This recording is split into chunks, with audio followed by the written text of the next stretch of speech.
watching it from Funimation's website. And I will start my reaction in 1, 0, go! Dun, dun, dun, dun, dun. I always love a little jingle that plays. Who knows? Maybe Lecky wants to heal her by absorbing the essence of all those bodies in that film. That's my guess. Oh! Try to follow after them, I guess. Oh, shit. I mean, I guess Orphen is too injured to be utilizing any massive amounts of magic right now. And he's got to save it for when he encounters the other death instructors. Yo, this opening, actually, this opening, when it comes to the animes this season, this is by far my favorite opening of the season. Dun, dun, dun. This is the one where I listen to at least once a day. And I don't listen to the shortened TV version. I listen to the full-on 3-minute long version. The 3 minutes with a few seconds version. That's the one I listen to. Nani na what? So na na what? Yoki nani what? Yes, fucking song. Sorry not so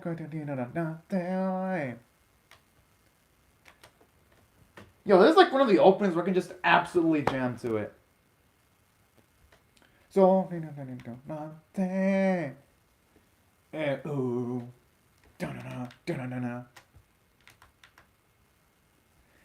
I mean, even like the scenes where he's running, even though yes, the animation does have that awesome running, I still think it looks absolutely freaking cool.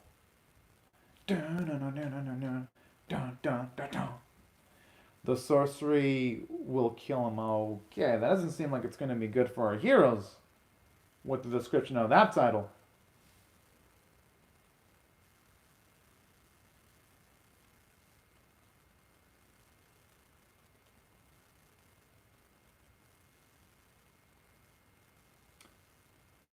I mean, I'm not going to blame for suffering some psychological trauma, though, when it comes to casting sorcery.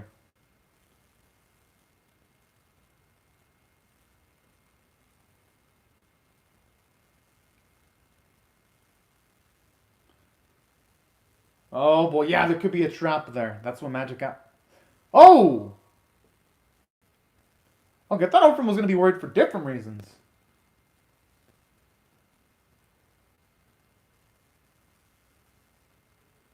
And he wasn't thinking, though, that's the thing.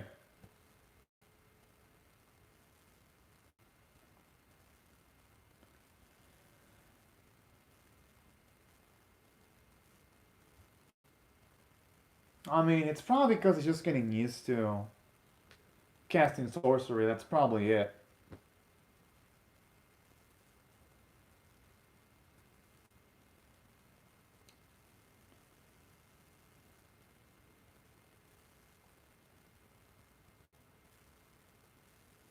Oh.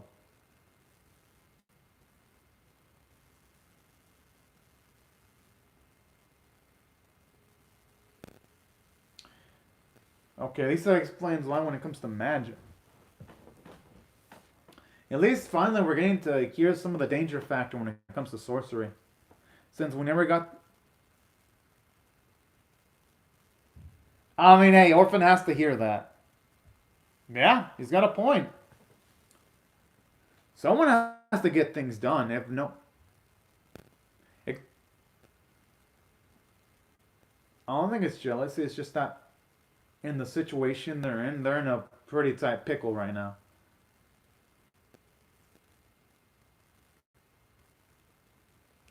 Okay, geez, how many bodies do they actually gather then? In that case.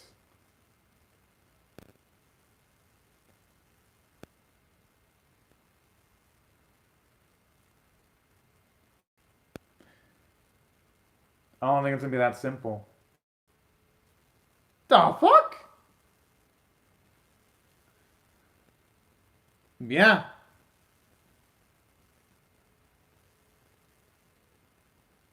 Oh, okay, okay. I like how at the very least Orphan prefaces it with that. It's usually how much he actually cares.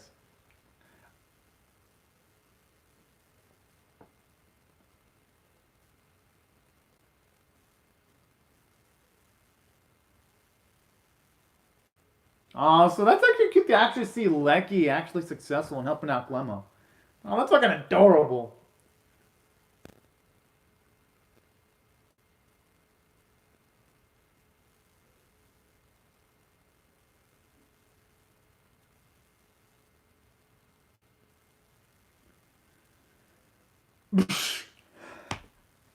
I mean, she has seen a lot of dead bodies. So. Oh,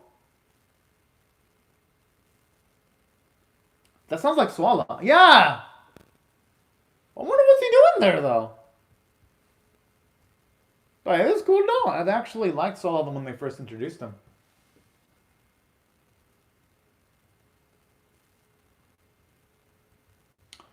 He's definitely seen some better days.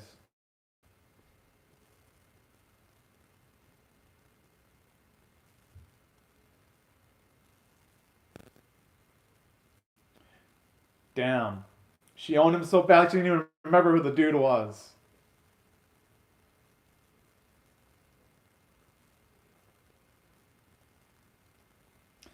I mean, hey, Sola joins their side. That'd actually be an extra asset for Orphen at the very least.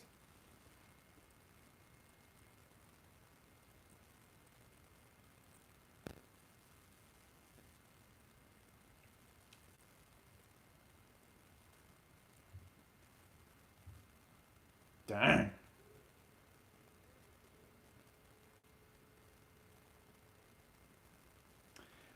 Thankfully, they showed up before the interrogation was completed, though. Although Swallow doesn't look like he's in a condition to fight, though. Going by his wounds.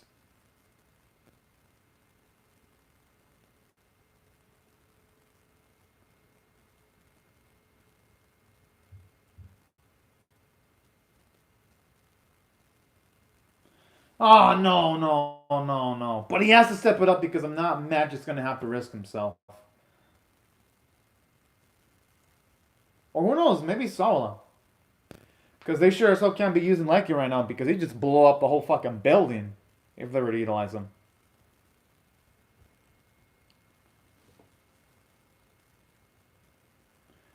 Whoa, he actually has a conscience. I'm actually pretty damn surprised.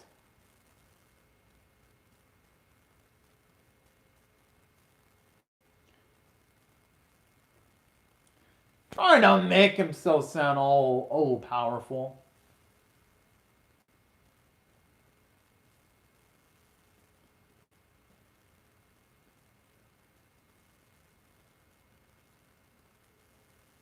Oh, okay.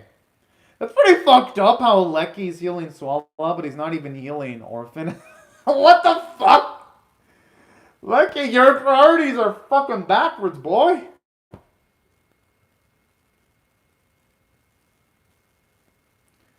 But who knows, though? Oh.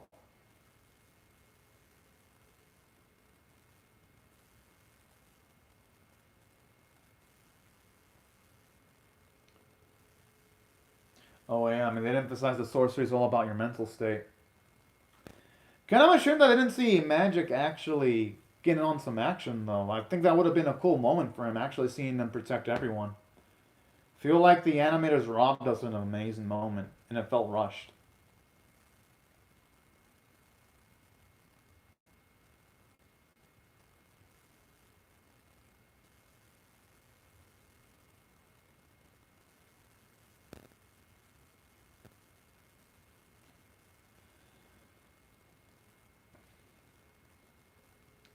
Then it's gotta be just an emotional funk. He could probably still use it.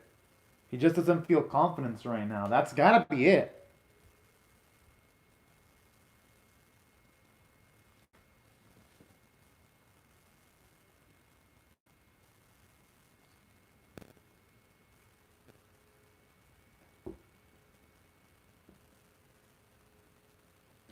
I'm assuming it's gonna be temporarily though.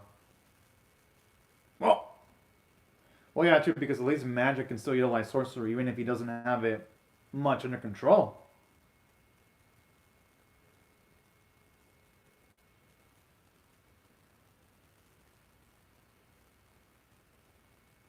True, even if he can't use sorcery at the moment, he can still proficient in hand-to-hand combat.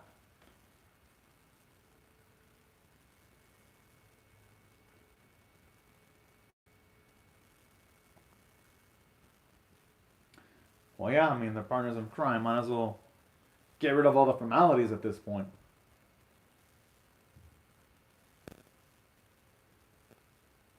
Hmm.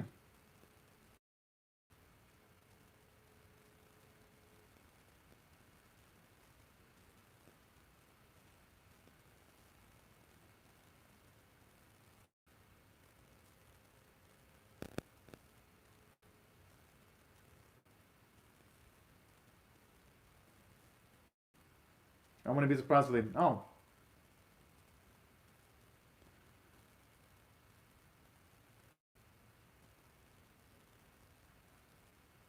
I wouldn't be surprised if it's that Hysteria chick that they keep on mentioning in the series. Or it could be someone else entirely, but that's going to be my guess.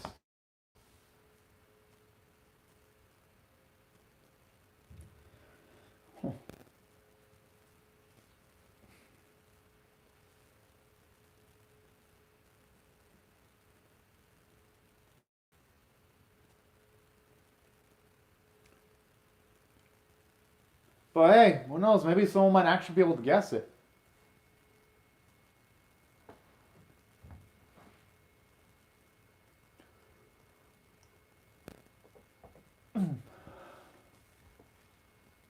True.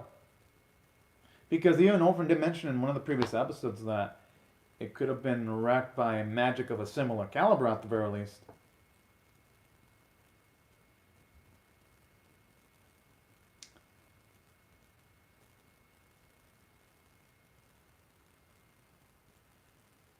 Oh. That explains its importance then.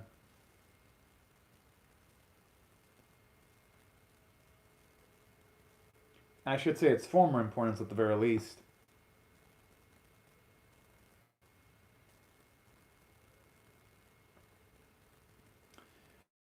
And I do like how he's still continuing being psychologically taken aback from the man he killed because.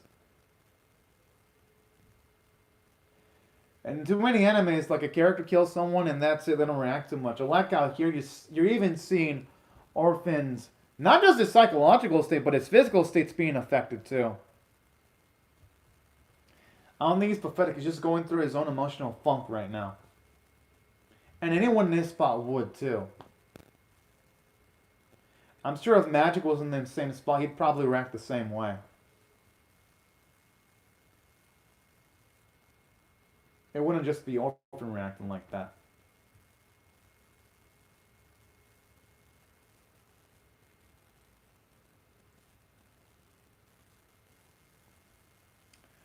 I wonder what'd be behind its face though.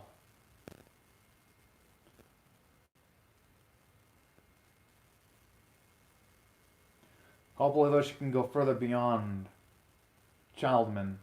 At least when it came to his accomplishments. Which she should be able to because if Orphen's coming in from another angle, that should increase the chance of Azale's success factor. At least that's going to be my assumption.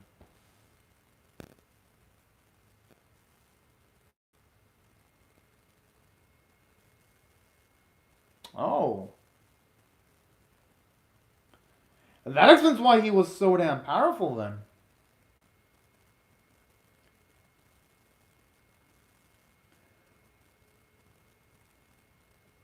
That explains why they keep on mentioning Asturvia repeatedly in the series. I guess it wasn't for no reason.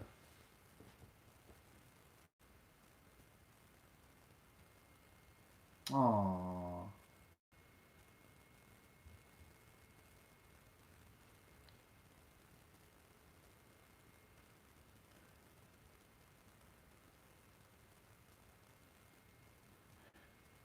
At least now we know why the killing dolls came about, too. I actually like how They're introducing all this world building naturally. It doesn't even feel like a pointless exposition dump either. Aww.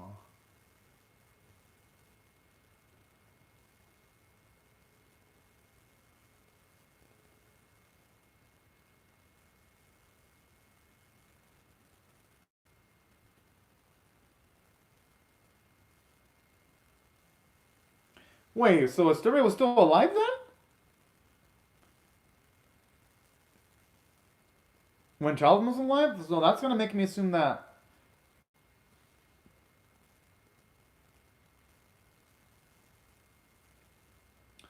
And considering that we see Charlton in the present, I'm assuming Asteria is gonna lose this battle.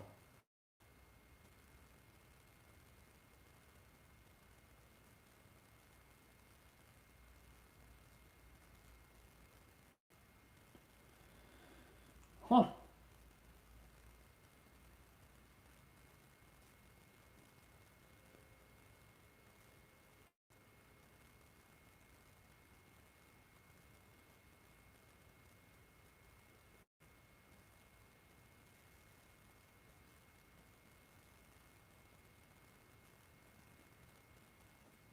Alrighty.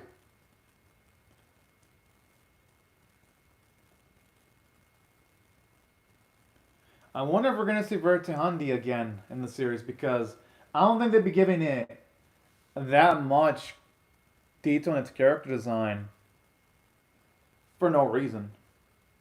Damn! Okay, at least now we know where that suggestion came about then, but geez, talk about being an absolute savage, just slaughtering every single male.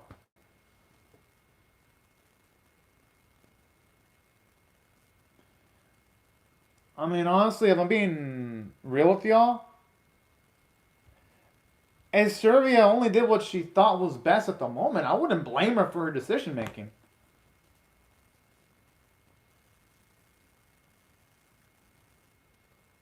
Oh, you kind of feel bad for her now.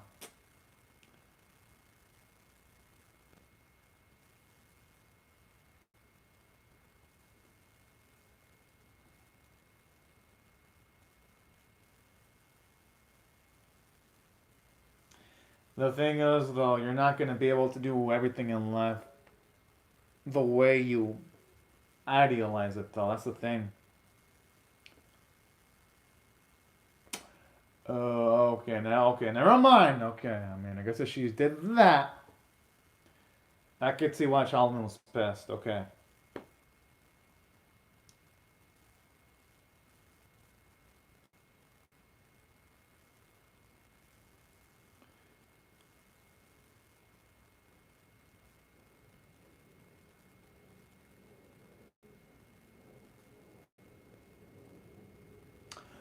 Oh, okay. That puts into context what we saw a few weeks ago then.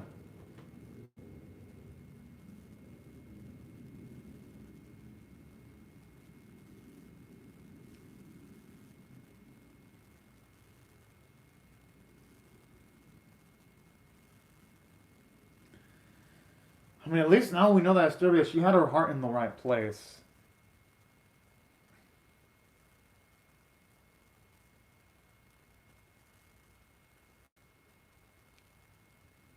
Wait, what? Whoa.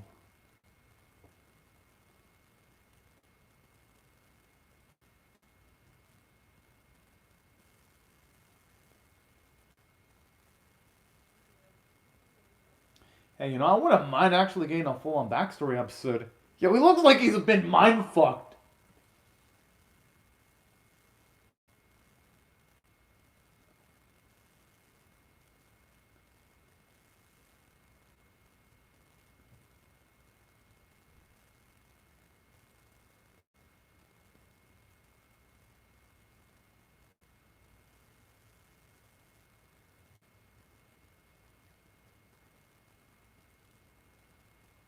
Hmm.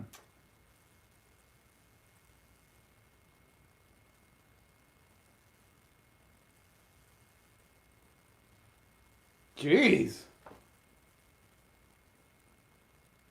But now the biggest question is, how is Charlemagne gonna survive though?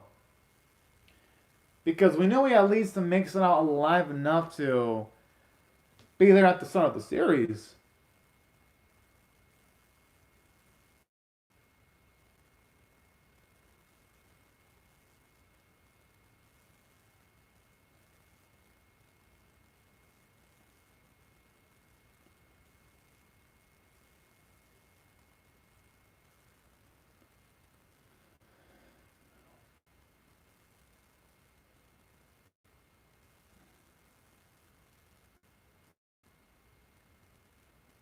Aww.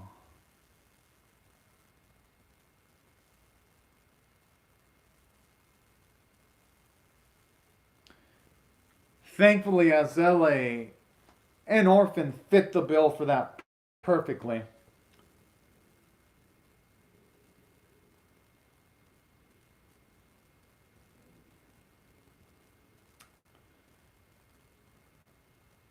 Okay, I give credit to the series actually in a small amount of time.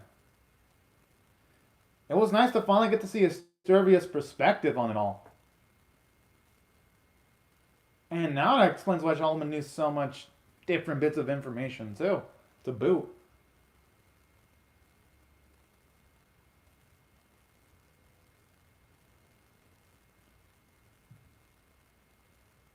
Now the question is how much.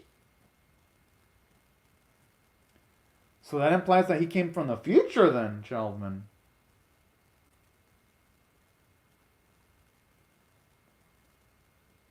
At least that's what I think it's implying.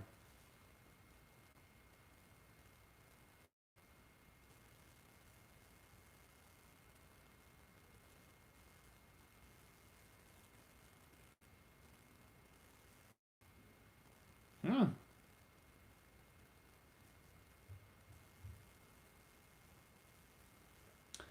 Alright, at least now we finally know where his name came from.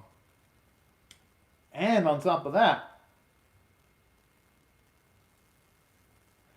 oh shit. That explains why he valued. Okay. That also explains why he valued Orphen a lot then. Holy shit. Oh, hello, Anime Doji.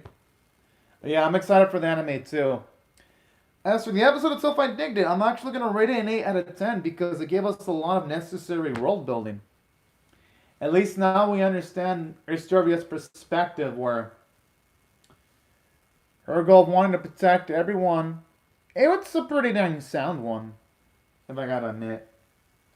And at least we finally get explanation as to why one of the deep dragons had to reproduce with humans, because they didn't mention in one of the early episodes, but I like how this one finally gives us the context to that. So that's what I thought the episode was pretty good. It finally gave us a lot of necessary world building that I was just itching for early on in the series. Then aside from the nice world building, I do also love how this episode shows us more of the psychological trauma that Orphen is going through, because considering that season 1 emphasized multiple times he didn't want to kill anyone no matter what, it's nice to see him suffer, not just mentally and physically. Not that I like seeing Orphen suffer, but it does make him a better character, seeing those moments where he struggles, where he's not going to be able to resolve everything. And that's what I thought the episode did great from a story standpoint and a character standpoint, because aside from... Alright, baby time. Oh, kind of looks similar to the open animation, actually. Although they kind of did spoil... I think they should have kept, like, the Azella surprise for next week. At least that's what I think. I think it was a bit too early in them revealing their cards. As for Magic being knocked out, my guess is he's going to try to use sorcery to help him out. And that's why he isn't moving in the preview. Ah, sweet. In that case, then, Anime Doji, I'll be reacting to that. So I hope you'll stick around for my reactions to Don't Toy With Me, Miss Nagatoro. Because I'm going to have a lot of fun reacting to that, I think. Just giving you a heads up on that, Anime Doji. Now, as for another element that I also love about this episode too, I do like how this episode also did a great job from a character standpoint because you actually see Lecky finally succeed in helping out our main girl Clemo at the very least. And I was just thinking about darn time too because throughout the series they always kind of make jokes how when they try to ask for more from Lecky he usually doesn't succeed. So it was nice that he managed to actually do something for her. And it was nice to get to see Lecky also get some more feats like in helping and healing Sala. So I love that little addition. And even though, yes, we didn't get to see Magic protect the others, at least it was nice to hear he accomplished a feat. But that's why I limited my rating to an 8 out of 10, because I would have loved to have seen Magic actually raise it up to the plate and actually help rescue the crew on screen. I would have loved to have seen it instead of just hearing about it. So that's the only weakness from a character standpoint. They took the tell not show approach when it came to Magic. Aside from that, I enjoyed some of the other things from this episode too. Like, naturally, I did appreciate the fact that when it comes to this specific episode, aside from getting character development from Reiki because you see him helping out other people, I love how Magic pushes himself to the limit too, without much regard for his health. And even his argument where I gotta risk myself because if not, no one else is gonna do it because Orphen can't use magic. I love how he put his argument against Orphen. And I love how you're seeing how much more Orphen's caring about magic when he tells him not to use sorcery so that he's not in danger. I thought that was really sweet and endearing. You're seeing Orphen care more. And I love how Orphen is still reeling from killing someone. Because it's going to make it so it's going to make it when he does inevitably get back to normal, or at least as close to normal as it can be, it's only going to make that moment much more grander if you see him challenged like this psychologically and see him succeed and just contemplating the fact that, yeah, he had no choice but to kill the assassin. He wasn't really given much choice. And aside from that, something else that I also love about this episode from the character standpoint, aside from what they did with him, I like how they introduced Sala again, how he even went as far as complimenting our main boy. I thought that was actually, well, at least our main boy Magic. I thought that was actually pretty darn cool. Because I think, in my opinion, it made him cooler and at least a little bit more memorable. Oh, thank you very much, Anamir Doji. I'm going to have fun reacting to it too. And you haven't watched it yet because Nagatoro hasn't come out yet, Anamir Doji. And then in addition to that, the vocal performances were great. Animation was so-so, and that's why I felt the episode was 8 out of 10 worthy, because it had the tough task of at least giving us reason as to why some people had to mate with humans, why Sturvia did what she did. And it was funny, nice to get to see her mindset, and that's why I thought it was a good episode, regardless of the rushing that it had. But anyways, right before we go, let me just say thank you very much to Anami Adochi for calling from the live chat. And for everyone else, thank you very much for watching my video. Hope y'all have a great, safe, fun, and fantastic day. And I'll see y'all later if you come back for more, because I'm definitely excited to see what they're going to do next. Oh, and I'll see you there too, Anime Doji. But anyways, y'all, thank you all very much for watching. Have a great day, everyone. Bye-bye.